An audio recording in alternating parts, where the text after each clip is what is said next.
भी लाता है और धर्म का भी महाराज बीज लाता। सच्चे दरबार की। मैं ये नहीं कह रहा हूं कि भैंस मत रखो, रखिए भैंस, वो भी पशु है, मैं उसकी निंदा नहीं कर रहा हूं, लेकिन साथ में गौ होना बहुत आवश्यक है। मैं कई बार कहा करता था कि एक माता गर्भवती होकर जब उसका बच्चा होता है ना, अपने छोटे से बछड़े को लेकर माता चलती है तो बिल्कुल एकदम जैसे लगती है शेर नहीं चली जा रही, ठीक है।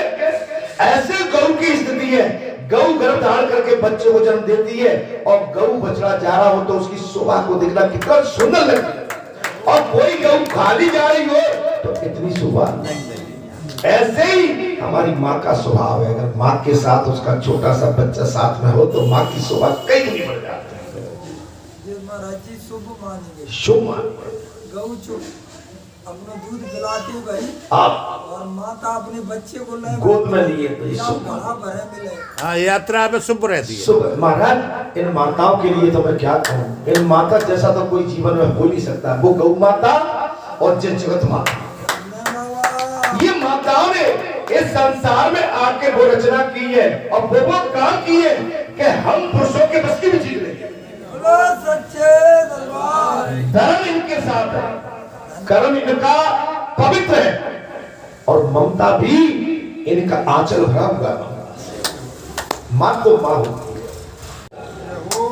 मैं तो भैया घर में अब क्या कहता हूँ, मैं सही कह, माँ तू कहाँ चली गई, माँ तू गई थी उस दिन मुझे क्यों नहीं अपने साथ ले गई। अच्छा, मैं माँ का नाम भी बड़ी जोर से नाम लेता हूँ तो तुम्हारी बहू हंसती है, क्या कहती है, मैं कहूँगा संपतिया तू मुझे कहाँ छोड़ के चली गई। बालाजी सरकार। माँ तो माँ होती है, वो हंसती है, तुम क्यों बार बार ऐसा कहते रहते हो। मैंने कि माँ की ममता की कमी मुझे महसूस होती है। आज मैं हारा सका, जब लौटता तो तुम जो मुझे वो प्यार नहीं दे सकती जो मेरी माँ मुझे प्यार दे, तो तुम केवल मुझसे पति का रिश्ता रखती है और वो मुझसे पुत्र का रिश्ता, और पुत्र के रिश्ते के अंदर ममता होती है, वो खींच के अपनी गोद में उठा लेती और अपने गोद में रख के सर को, और माँ जब हाथ फेरती है तो कई गुना आनंद आता है। माँ वस्तु है, माँ जैसी तो कोई वस्तु नहीं। और भाई मैं केवल अपने नहीं, आप सबकी माँ है, मैं सभी का सम्मान करते कहता हूँ कि माँ का हमेशा में सम्मान करना। माँ तो माँ ही है, माँ तो माँ है। जिस माँ ने अपनी परवाह न करके हमारा जन्म दिया, अपने गर्भ में 9 महीने हमको पाला पोसा, हमारी गंदगी साफ की, आज क्या उस माँ का हम तिरस्कार कर सकते हैं? क्या आज उस माँ के प्रति हम अनदेखी कर सकते हैं? क्या अगर जो अनदेखी करते हैं तो वो पुत्र कहलाने लायक नहीं। मैं यही कहूँगा, सच्चे दरबार की। पुत्र कहलाने लायक। और माँ तो भाई सभी की प्रिय होती। महाराज इसमें बात आती है, महाराज वन में चली जाती है, निर्मल जल पीती है, शरीर को पवित्र भी करती है और मधुर दूध देती है, मीठा दूध देती है। गौ का दूध मीठा होता है और पीला होता है, और जिससे संपूर्ण जीव जगत जीवन धारण करता है। जैसे छोटे बच्चे वाली स्त्रियों से घर की शोभा होती है। आज ये भी कह दिया, मैं तो कई बार कहता हूँ, घर की शोभा छोटे बच्चों के पास। बच्चे घर में छोटा हो तो उसकी ममता हमेशा झलकती रहती, उसकी तोतली भाषा घर में चिल्लापन मची रहती है ना। ठीक उसी प्रकार छोटे बछड़े वाली गौ से जिनका घर सुशोभित है, उनके शरीर में पाप कहां से आ सकता है? उनके शरीर में पाप कहां से आएगा? जो गाथा गाय धर्म की, जो गाथा गाय सब पुरुषों की, महात्माओं की, वेदों की, शास्त्रों की, तो उसके अंदर पाप कहां से प्रवेश कर पाएगा? अच्छा, हम संसार की गाथा गाएंगे तो संसार के माध्यम से पाप भी धीरे से प्रवेश कर जाएगा।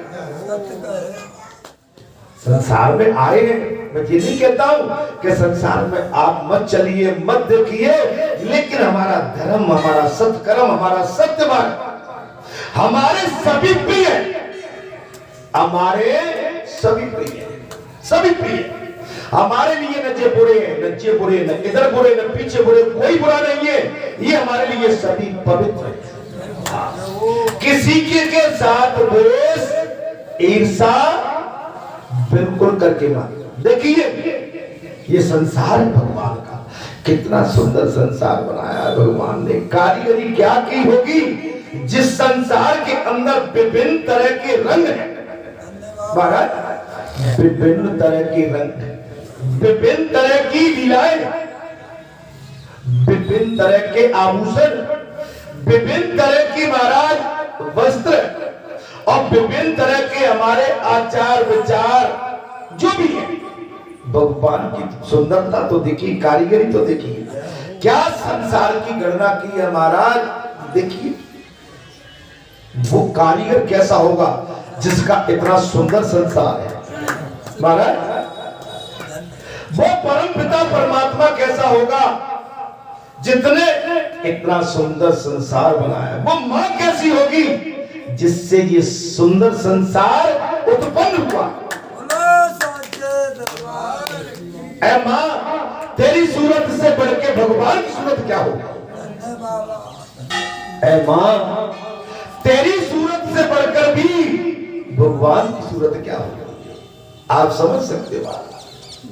है सज्जन, है भक्तों, या परमार्कंडे जी ने साफ कह दिया, जो लोग ओंकार और नर्मदा का सदैव शिव रूप से स्मरण करते हैं उनका पुण्य इस संसार सागर में जन्म नहीं होता।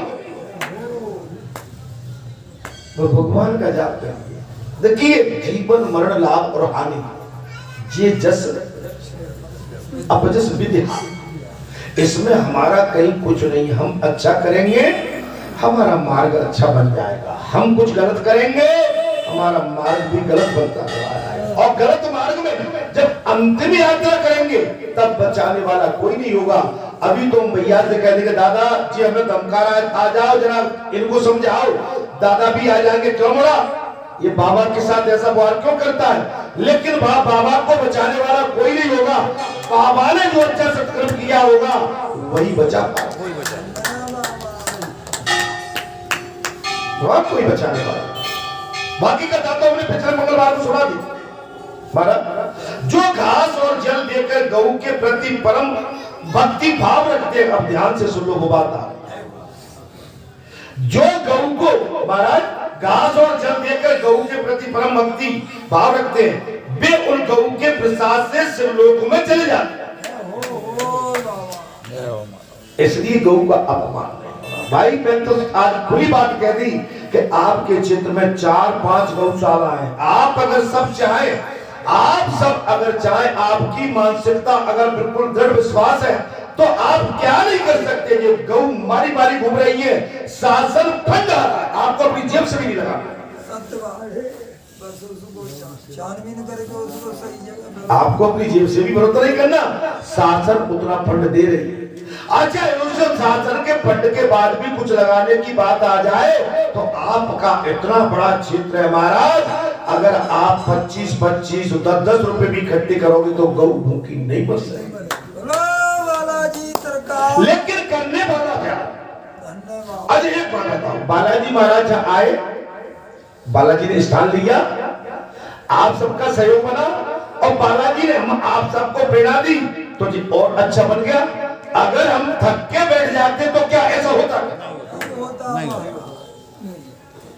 महाराज हमारे पंचों ने गाली खाई, मेरे पंच, हमारे पंच अगर गाली से डर के और झुक के बैठ जाते तो आज जो आपने एक धर्म की लकीर खींच दी है, क्या ये धर्म की लकीर बन पाती क्या? सही बात है, नहीं बन पाती। धर्म का आपने साथ दिया है। मैं आपसे कहता हूं कि मेरा क्षेत्र ये इतना फलेगा फूलेगा कि इसकी सीमा नहीं, हद नहीं। क्यों कि यहाँ धर्म का बहुत बड़ा पेड़ लग चुका है। आपके अंदर भाईचारा है, आपके अंदर नमन आ गई, झुकन आ गई, बुआइकता आ गई, सद्भाव आ गया, भाईचारा आ गया। भले ही किसी का भी पुत्र हो, ये समझते रहे हमारा ये भाई। सम्मान करना सीख गए, सम्मान देना और लेना सीख गए। इससे अच्छा आपकी यहाँ की भूमि अमूल्य हो गई, अमूल्य भूमि हो गई।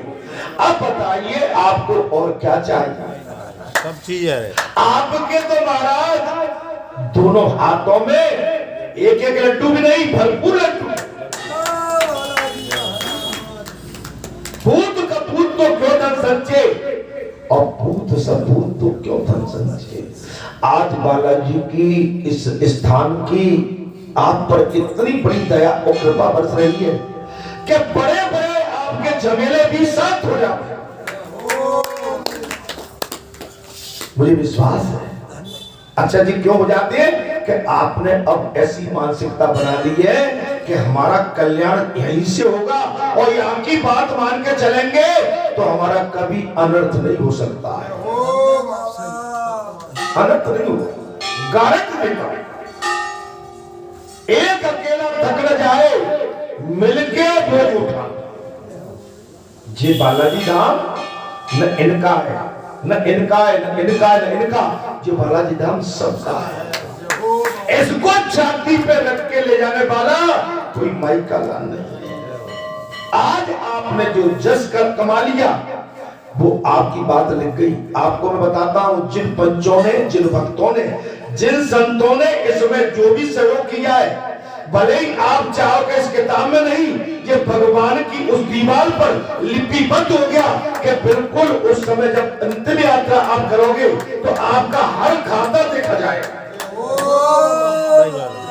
आपका बही खाता सब जगह देखा जाएगा कि इस जीव ने सहयोग कहां किया। तो नहीं, बालाजी धाम में, दंदरुआ धाम में, गिरगाय धाम में, ईश्वर को धाम में, करे धाम में, महाराज रामलला धाम में, वृंदावन धाम में इन्होंने धर्म के प्रति अपनी आस्था रखी। वो देखा जाए, धर्म हमेशा रक्षा करता है। और मालूम है धर्म कौन है? भगवान। आप दादा हैं। अगर मेरे सामने हम दो में लड़ाई हो गई और कोई कमजोर को पीट रहा है और दादा के पास पहुंच गए, दादा कहता है सावधान, अब मेरे सामने आ गए, कोई इधर उधर बात मत करना, छोड़ दो। ऐसे ही भगवान कहता है, जब यम सताते हैं तो भगवान खड़े हो जाते हैं, रुको, इसने वहां धर्म में सहयोग किया है, रुको मुझे इनकी बात सुनने दो। कुछ मैं गलत तो नहीं बोल रहा? नहीं महाराज, बहुत अच्छी बात। धर्म खराब है महाराज।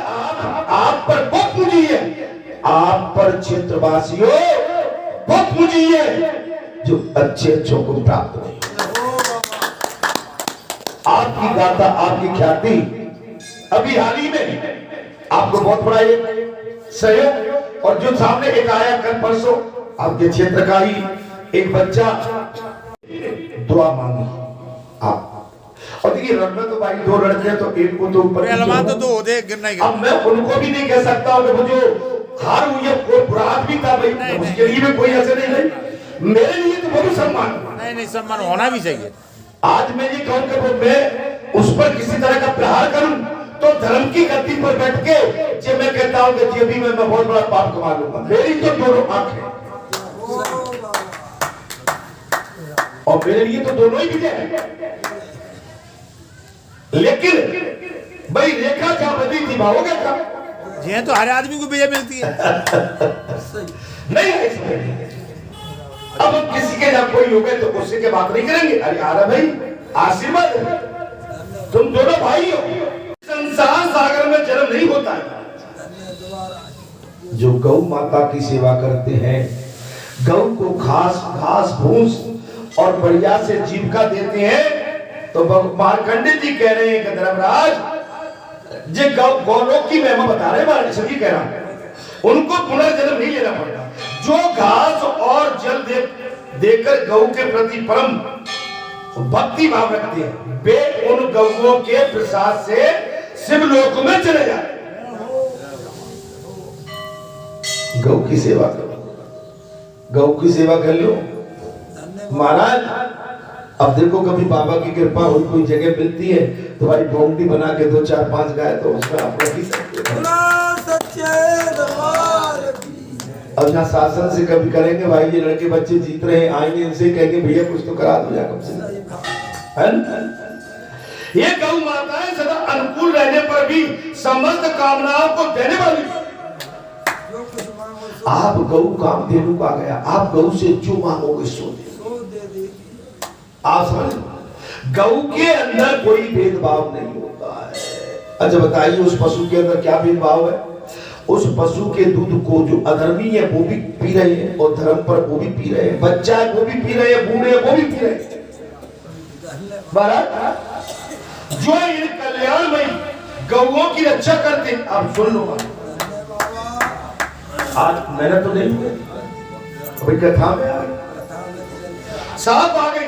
जो इन कल्याणमयी गौ की रक्षा करते हैं वे शिवलोक को चले जाते। अब गौ को हम कहां से लेटे देंगे? अभी मैं आया था सवेरे 4:30 पौने 5 बजे, हमारी गौ माता है कथा से जा बैठ बगाई होगी कहीं से, अरे देते कभी रोड पे बैठ जाते। अब इस शहर में मारी मारी फिर रही महाराज। वो गौ माता जो इस कल्याणमयी गौ की रक्षा करते हैं वे शिवलोक में जाते हैं। जो उत्तम विधि के साथ एकाग्रचित होकर भक्ति पूर्वक भगवान शिव का पूजन करते हैं वे निश्चित ही शिव के धाम को चले जाते हैं। भगवान की पूजा समर्पित भाव से, आप भगवान की पूजा समर्पित भाव से हम करेंगे तभी हमें प्रसाद मिलेगा। नर्मदा जी का मतलब है कि नर्मदा जी को पवित्र जल मानिए, गंगा जी का मतलब है कि पवित्र, और बालाजी धाम में आके यहाँ की भी पवित्रता को मानेंगे तभी करेंगे।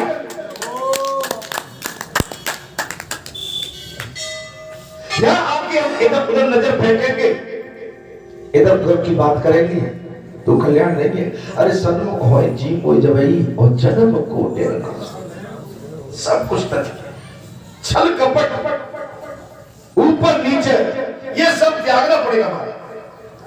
भगवान शिव के निवास स्थान रूप तीर्थ में जो मनुष्य श्रद्धा पूर्वक जाते हैं, मार्कंडे जी ने कहा धर्मराज, भगवान शिव के निवास रूप तीर्थ में जो मनुष्य श्रद्धा पूर्वक जाते हैं, विशेषतः जो नर्मदा और अमरकंटक की यात्रा करते हैं, वे ब्रह्मा विष्णु और शिव जी के लोकों में विहार करते हैं। आपके बालाजी धाम से एक भगत गया है 3 महीने की यात्रा पे, नर्मदा जी की 3 महीने की यात्रा। अरे हम तो टाइम से घर से नहीं निकल पाते हैं कि आरती में तो भी पहुंच जाए। नहीं बुरा मत माना करें, मैं किसी के लिए कह नहीं रहा हूं। मेरी माताएं जे दादी जे सब आरती पे शहर से ग्वालियर से, महाराज घर में घंटा बज रहा है और शहर वाले आके जब आरती ले रहे हैं, हम बगल में ही हमारा घर है जाई, हम आरती में भी खड़े नहीं हो पा रहे हैं।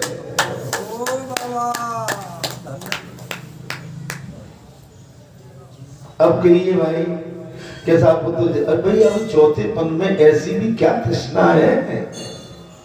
शादी ब्याह हो जाए तो पूरी रात जागते हो, छाती पान की बात पड़ जाए तो दोनों अड़े बैठे रहते हो कि जे दादा मुंह से कंगे का छाती पान कर। और कहीं नहीं गई तो ले, मैं तो सवेरे में बैठे रहो, तूने मोड़ा को ब्याह करो छाती पान कराओ कराओ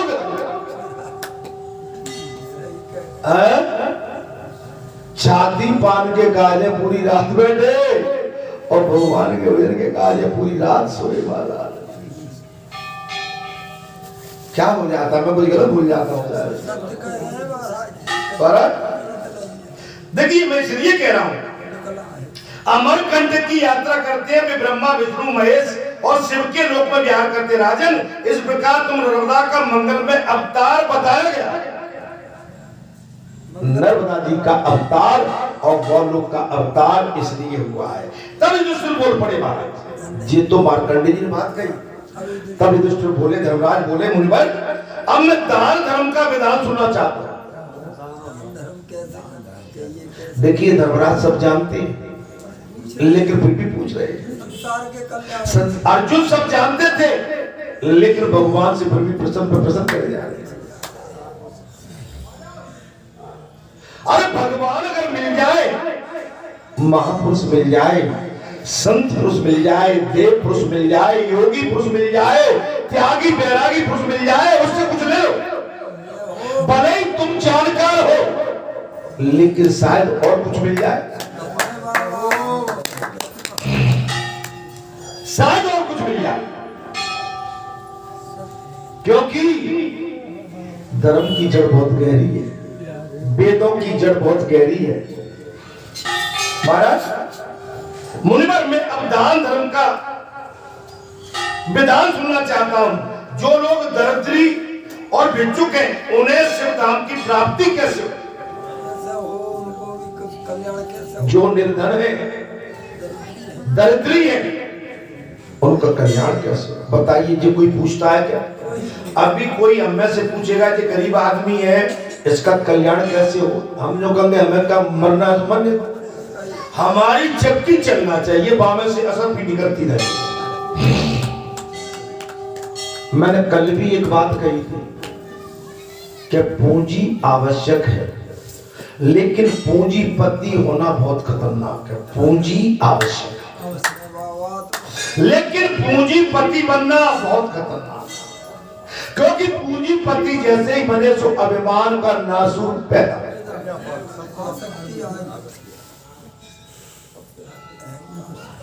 मेरे जे कारखाने, मेरा मोड़ा ऐसा, मेरे प्लॉट इतने, मेरे घर के सामने 4 फर्नीचर खड़ी है, अपनी गाथा गाते हैं, अभिमान घमंड इतना आ जाता है कि भगवान को भी भूल जाते हैं।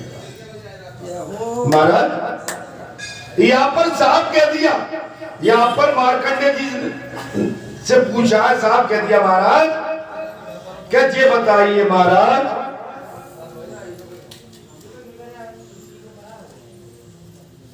भिक्षुक और दरिद्र उन्हें शिव धाम की प्राप्ति कैसे हो? आपके क्षेत्र का कल्याण कैसे हो? जी मैं बता रहा हूं, आपका कल्याण कैसे हो? जो बालाजी धाम से आपको बताया जा रहा है, बताया जा रहा है कि नहीं? बताया जा रहा है। आप कैसे बैठोगे, क्या खाओगे, क्या बात करोगे, जी आपको बताया जा रहा है। जय श्री राम। जी आपको बताया जा रहा है, आपको जो बताया जा रहा है कि नहीं?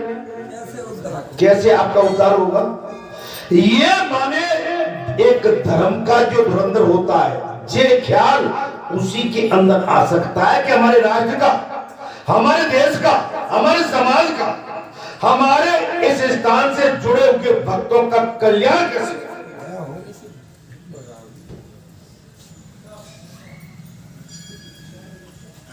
उनको आनंद कैसे प्राप्त हो, वो इस भवसागर से कैसे पार हो? जे महाराज धर्मराज जी ने पूछ लिया मार्कंडे जी से, तब मार्कंडे जी ने कहा, राजन, कमल, बेल पत्र, पुष्प और नर्मदा का जल, ध्यान से सुनिए, कमल बोले मार्कंडे जी बोले राजन धर्मराज,